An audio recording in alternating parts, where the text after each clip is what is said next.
Okay, welcome, Hannah. It's lovely to speak to you on our Bereavement podcast series. Thank you for joining us today. Thank you for having me again today. So what I'd like to talk about today and explore a bit more is what impact losing Cillian had on your marriage and other relationships in your life. Could you tell us a bit about how you found losing him, impacted your marriage, please?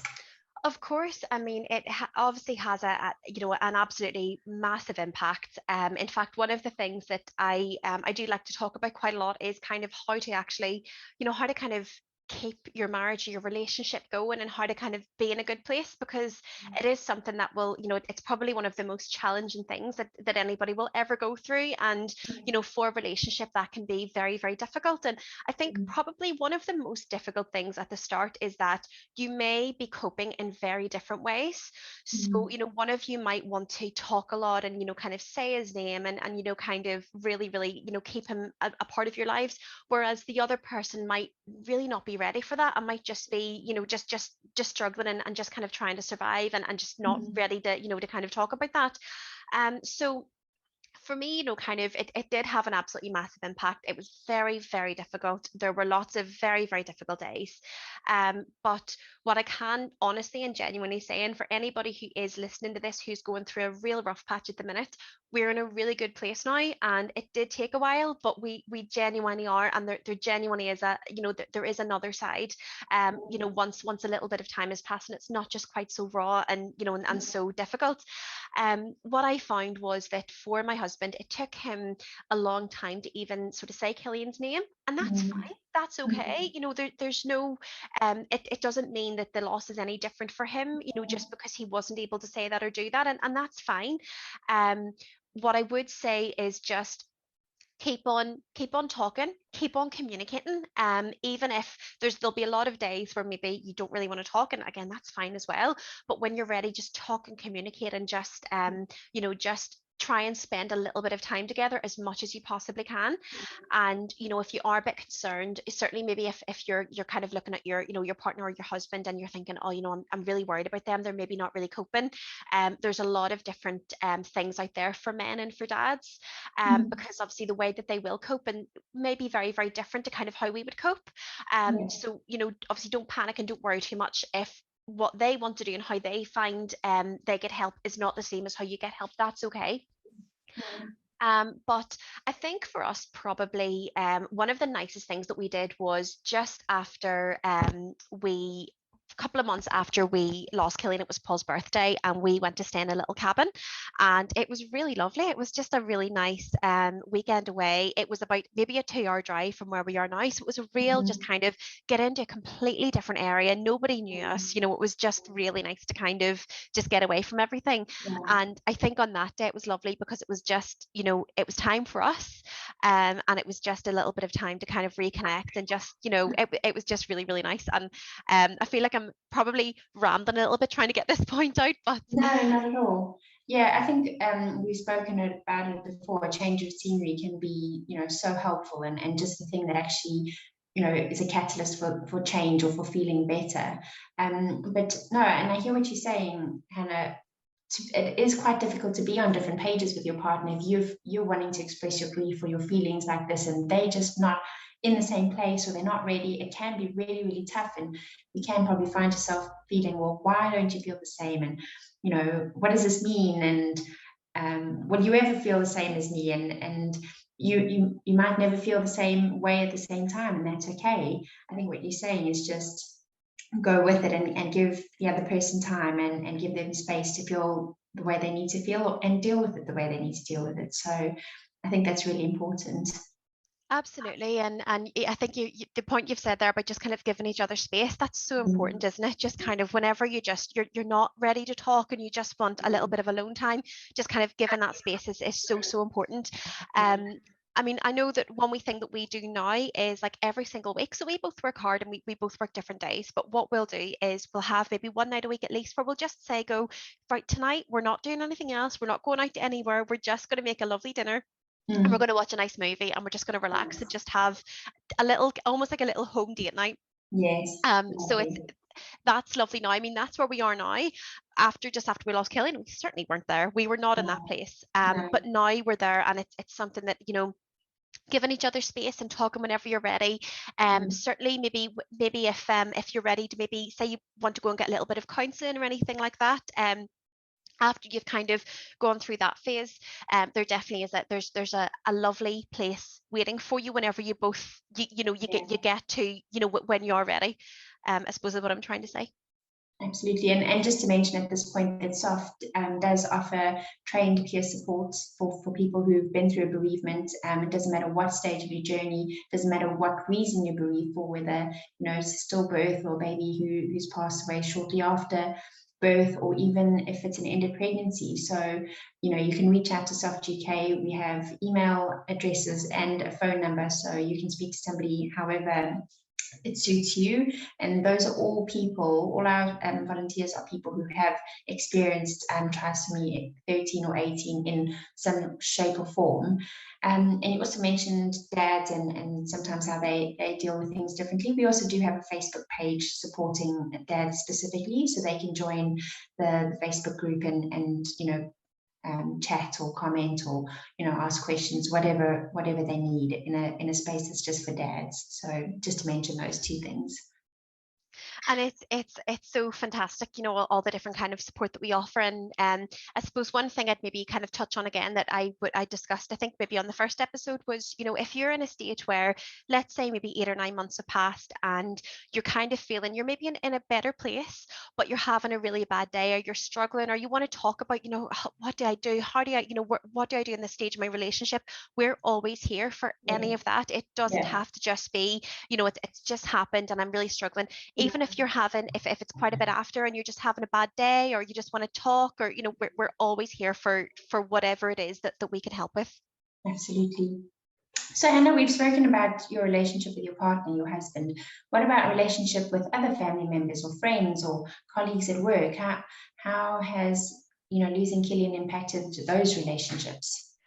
There certainly has been impacts, on quite a few different relationships. And I think what I kind of found happened after we lost him was, whenever you go through this kind of loss, obviously, as we know, you change as a person. So who you were before is not who you are anymore. You change quite substantially.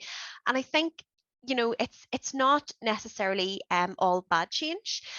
For me, I think what I did was I really kind of reevaluated, who do I want to have in my life? Who do I want to have around me? And I think that, for me, my family and my friends, who were very, very supportive, we became, although it was very difficult at the start, and although I certainly was not nice to be around at the start, we have got a lot closer.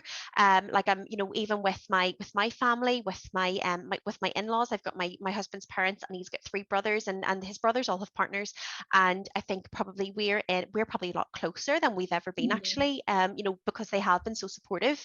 But with some friends who maybe I find I was just kind of going out at the weekends with, we kind of lost touch. And it's not that they, that they're bad people. It's just that, we're just in different places, and that can have a bit of an impact. So I think it's really, really important to make sure that whoever you have around you is genuine friends, and people who you can talk to and you can speak to, and people who like to do the same things, I suppose, as well.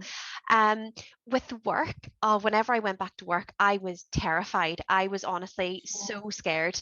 I was worried about having to go in, and because the place I'm in now, I've worked there for nearly 5 years, so I was really, really well known before, but before I kind of went off. So whenever I went back, I was like, oh, I'm going to have so many awkward conversations, and this is going to be really, really difficult. And do you know something? It actually wasn't. They were all great. Everybody was fantastic. And I think I was worried about maybe people treating me differently. But they genuinely didn't. I mean, a couple of people, came and, kind of said a few kind words. And then we just went back to kind of winding each other up. It was great. So I suppose whenever you're going back to work, it can be very difficult, obviously, thinking, oh goodness, I'm going to have to go in and I'm going to have all these really awkward conversations, and what if people don't know? And I suppose what I did was I reached out to my manager at the time, and I said, look, could I ask you, for anyone that I'm going to come back in and kind of be in contact with, could you just kind of make sure that they know, just so that, because my worry was yeah, like my worry was going in, say I was going in and they didn't know, and let's say they made a comment and it would have made them feel as horrible as, you know, As kind of me it would having for to explain you. it. And Hannah, this is going off topic a little bit, but how soon after losing Cillian did you actually go back to work? So for me, so Cillian was born in June. Obviously he was stillborn in June, and I went back to work in, it would have been the end of April. And it was actually a little bit quicker than I thought that I would go back, because I thought that I needed a little bit more time. It was a real struggle at the start. But in all honesty, going back to work was actually really good. It was a Yeah. really good thing. It gave me a lot of structure to my day again. Mm. It obviously it gave us, you know, it helped me to earn more money again, which was, you know, was naturally very beneficial. And it just, I think it really kind of gave me something else to focus on, and it was Yeah, genuinely a that really good move. purpose. Yeah, it gave you purpose for that for each day. Okay, fantastic. Yeah. And again, I think with something like this, there's no right or wrong. You've got to go back to work when it feels right for you. Obviously, there'll be considerations like finances and various other, you know, things to keep in mind.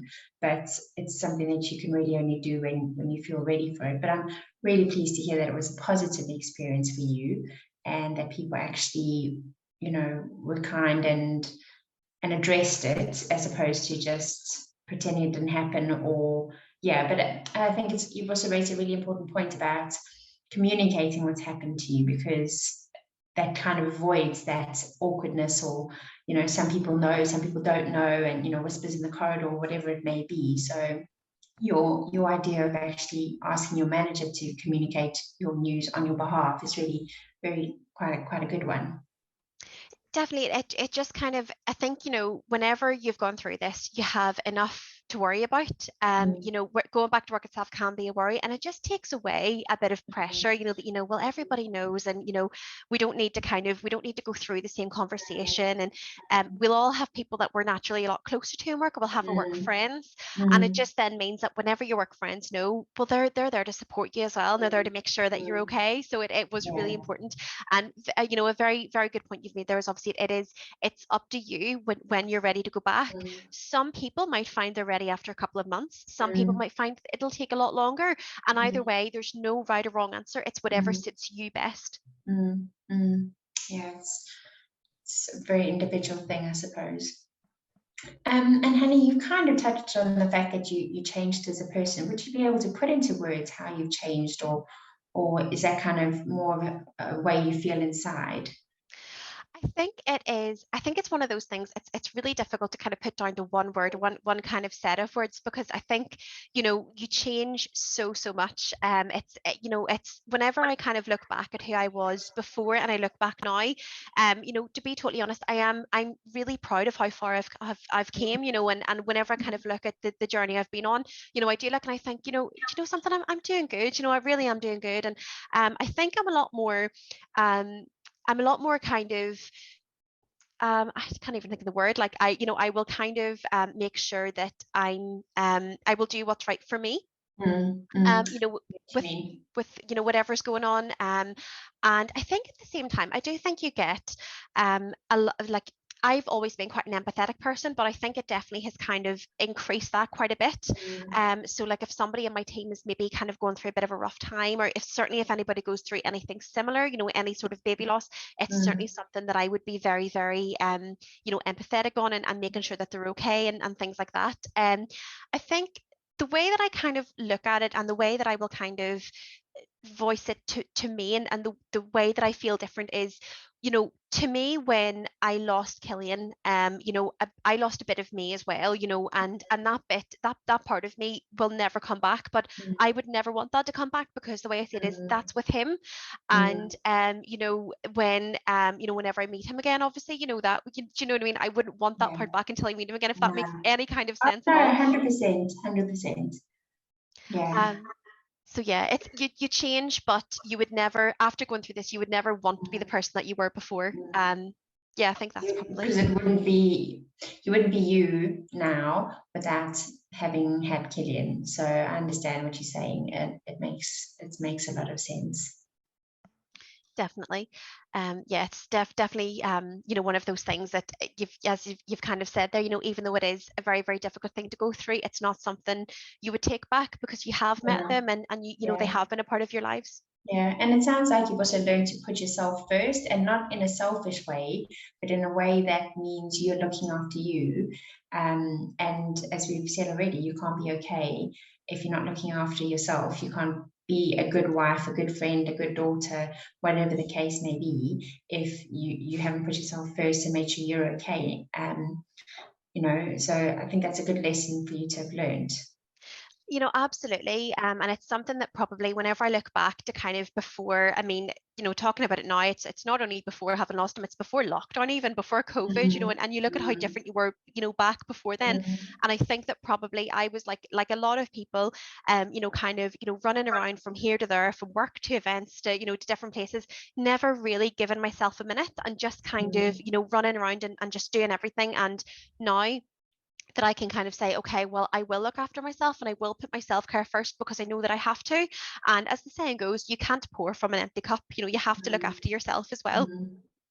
Yeah, it's a tough thing to have had to learn the way you did through losing Cillian, but at least you've taken some good from a really difficult experience and difficult circumstances. So yeah, I really applaud you for what you've done, and also the fact that you've come to Soft, to offer your experience and to help other people. I think that's also such a beautiful thing to come from losing Cillian. I think it's certainly something I think that probably all of us kind of feel here, is from having our own experiences and from coming to Soft. It is a really beautiful experience, and it's something that I think not only are we helping other people and are we looking after other people, but I think certainly the way that I feel is from being here is this is Killian's legacy. Doing this, I'm here because of Mm, Cillian, and I do this work because mm, of Cillian. So it keeps all of our children a part of mm, us, which mm. is so important. Yeah, yeah, it's a lovely way to look at it. Well, thank you, Hannah. I think it's quite a difficult conversation to discuss how losing a child can impact your relationships. But thank you for raising this topic with us and for being brave enough to talk about it. So really appreciate your time. Well, thank you so much. Thanks for having me again today.